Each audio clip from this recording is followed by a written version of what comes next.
Hola, en este video vamos a introducir el algoritmo de Metrópolis, que quizás es uno de los algoritmos más útiles. Y en el contexto en el que lo voy a introducir es con la siguiente utilidad. Pensemos que tenemos un modelo y una medición. Ese modelo depende de varios parámetros, entonces lo que queremos saber es cuáles son los parámetros que mejor ajustan este modelo. Entonces uno podría decir, el observable o lo que medimos es, digamos, la temperatura eh, en Bogotá. Entonces tenemos un modelo para la predicción de la temperatura que depende de, digamos, 5 parámetros.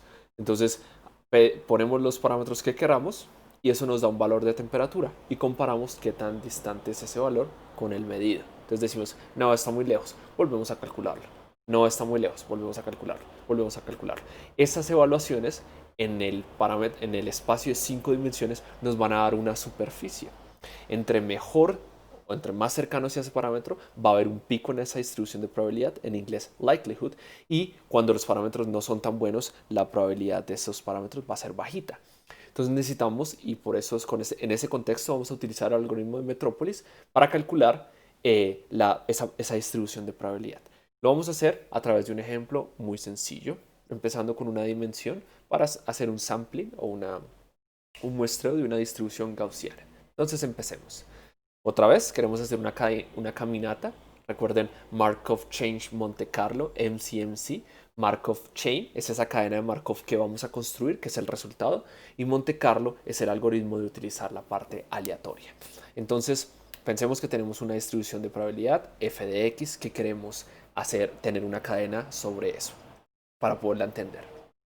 Escogemos un valor en algún intervalo dado, entonces en este caso a y b, por ejemplo, un valor x1, como acabo de mostrar acá. Evaluamos la función f de x1 y nos da un valor. Listo, ese será nuestro nuevo punto. Ahora, muy al estilo lo que vimos en los videos anteriores de la integración Monte Carlo, la pregunta es cómo a partir de ese punto nos movemos en una cadena de Markov. Entonces, para el siguiente punto, vamos a escoger entonces una distribución de salto. Puede ser centrada alrededor de x1 con un h. Otra vez, estamos ahí. Propongo un número, entonces lo vamos a llamar x asterisco.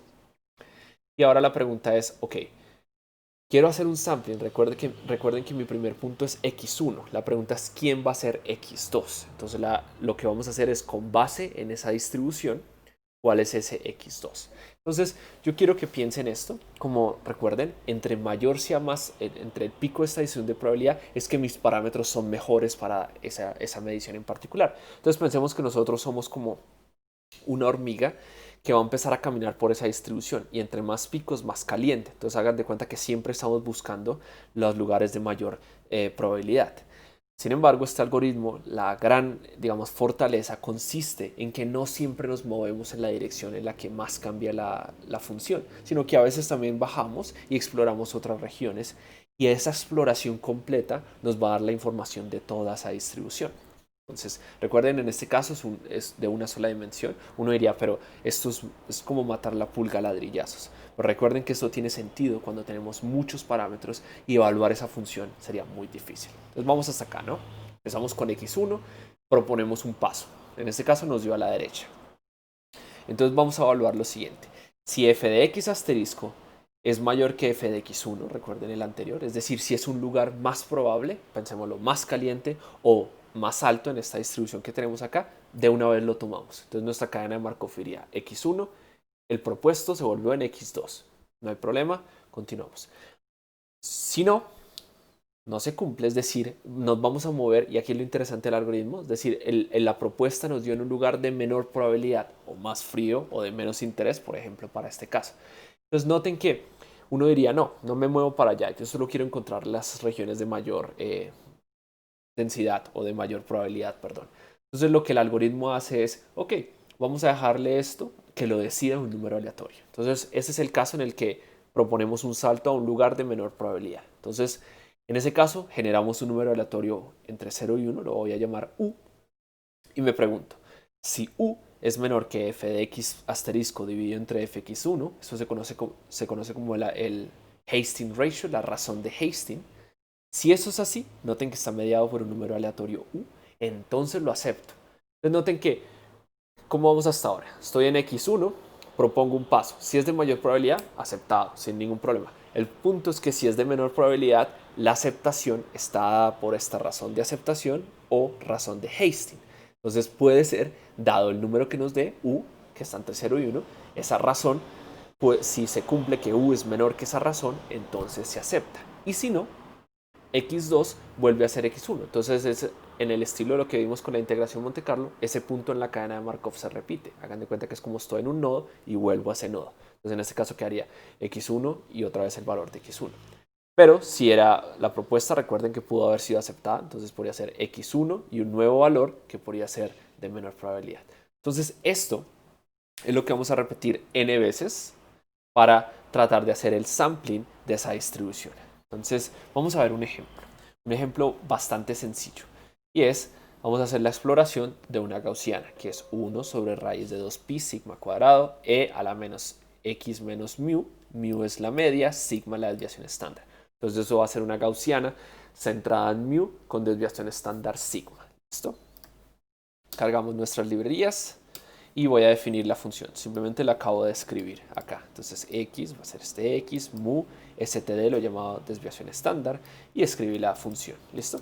Entonces para este ejemplo vamos a escoger la media en punto 2 y el sigma en punto 1. ¿Listo? Y recuerden que nuestro algoritmo requiere un pasito, un paso h. Y aquí yo tengo varias opciones y van a ver que construir este tipo de simulaciones es un arte, porque como vimos en la parte teórica, esto converge al resultado, pero la pregunta es cómo hacemos para converger en un tiempo finito. Entonces lo que voy a hacer es la implementación más sencilla, y es, voy a escoger un delta punto 5. Entonces estoy parado en, digamos, x1, me muevo más o menos punto 5 y empiezo a explorar esa región. ¿Listo? Entonces definamos ese delta, que va a ser el pasito con el que nos movemos. Y esto va a ser todo mi algoritmo. Noten, entonces vamos a ir en cámara lenta en la exploración. Vamos a hacer esto 50.000 veces. Voy a definir donde voy a poner la cadena como ceros inicialmente. Su primer punto, aquí valga la redundancia, lo dejo un poco, lo dejo ahí porque podríamos decir, no, yo quiero que empiece en 1, quiero que empiece en 10.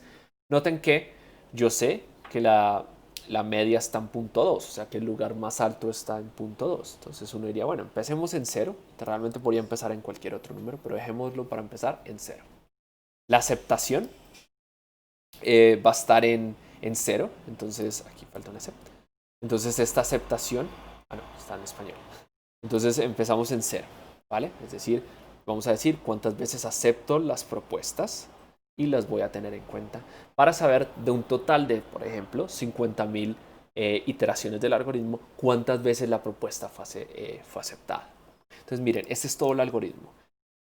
Propongo un número, lo voy a llamar y, que va a ser donde estoy parado, recuerden que empiezo en la primera posición, más un número uniforme, aleatorio, de distribución uniforme, entre menos delta y delta. Delta lo escogimos aquí como punto 5. En la tarea van a explorar las diferencias que tendría este algoritmo al cambiar este número. Entonces es así como lo hacemos. Miren lo que me pregunto, exactamente como dice el algoritmo. Si este número que acabo de generar, 1, aleatorio, es menor que el Hastings ratio, voy a escoger entre el mínimo de 1 y este número. Recuerden, por ejemplo, que si es un lugar de mayor probabilidad, como sería el caso en el que estoy acá, noten que el mínimo va a ser 1, por lo tanto esto siempre se cumple, es decir, la propuesta es aceptada. ¿Listo? Entonces es una manera compacta y de esta manera vemos que el mínimo siempre sería el 1. Ahora lo interesante es cuando el mínimo no es el 1, sino el mínimo es este otro número, cualquiera que sea. ¿Dónde estoy parado? Estoy parado en este caso. Aquí está el else. Si es así, entonces lo que va a pasar es que la cadena evoluciona el i más 1, pero se queda en el mismo valor. Noten que aquí lo que hice fue evolucionar con la propuesta y la aceptación cambió a 1, es decir, el aumento.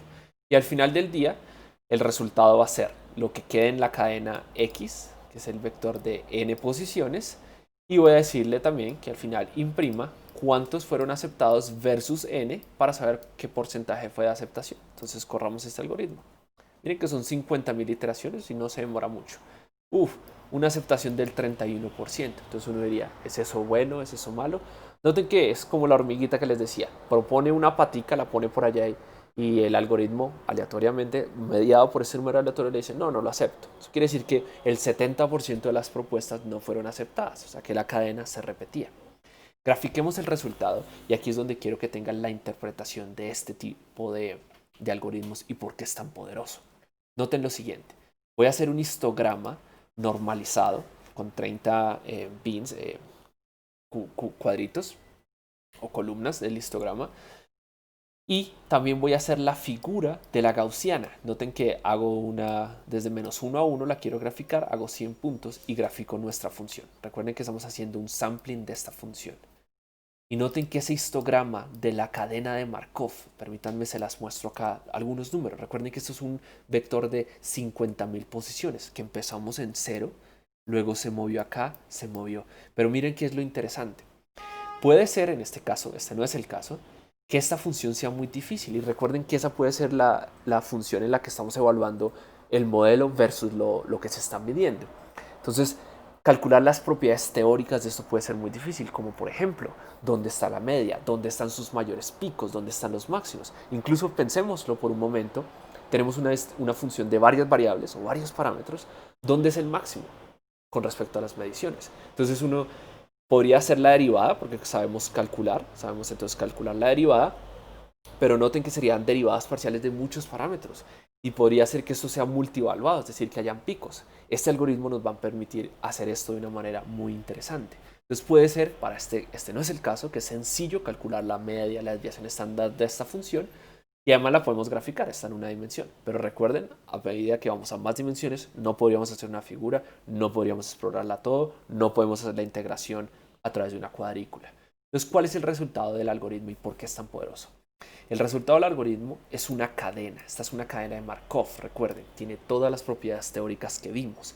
Empezamos en un lugar, se hicieron las propuestas y al final del día, esta cadena, recuerden que eso es un vector, tiene todas las propiedades teóricas que tiene la función que le hicimos el sampling. Entonces recuerden, miren, la media es 0.2 y el sigma es 0.1.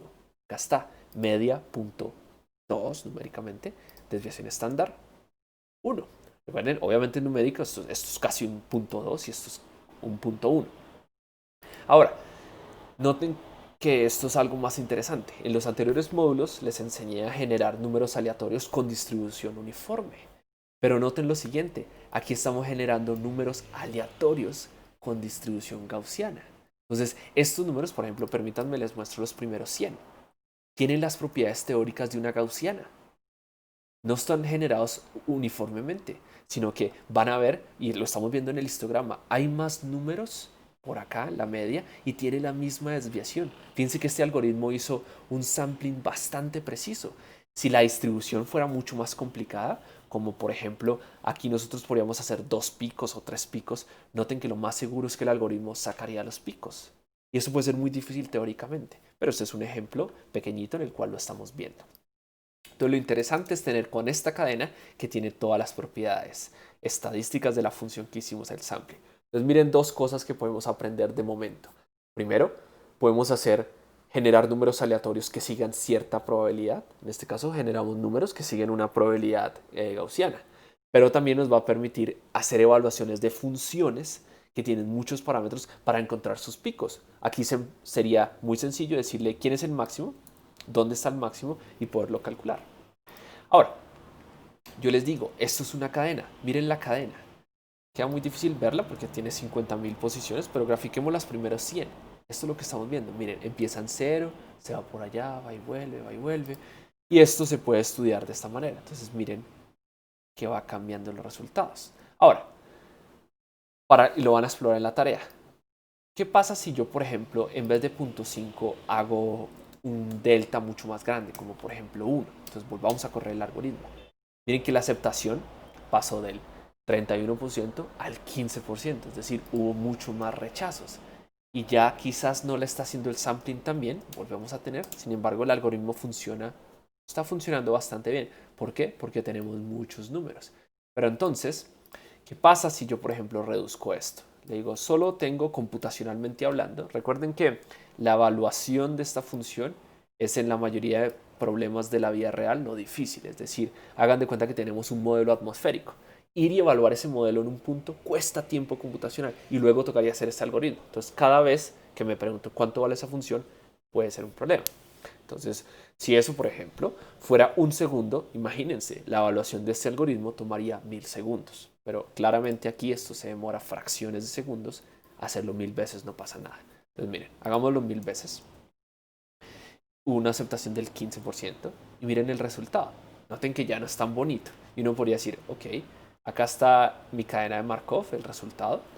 Miremos cuál es su media. Punto 2, bastante bien. Sigue siendo bastante bien. Noten que esto era un punto 1, pero bueno. Entonces uno diría, va bastante bien. Pero ¿qué pasa si yo cojo esto y lo disminuyo a punto 1? Miren que la aceptación pasó del 15 al 80%. Entonces la pregunta es, ¿será que una aceptación alta es buena? Uno diría, ¿cómo quedó la figura en este caso? Quizá mejor. Y noten que solamente cambiando el paso del delta sin haber aumentado el n, puede ser que estemos convergiendo más rápido a la respuesta.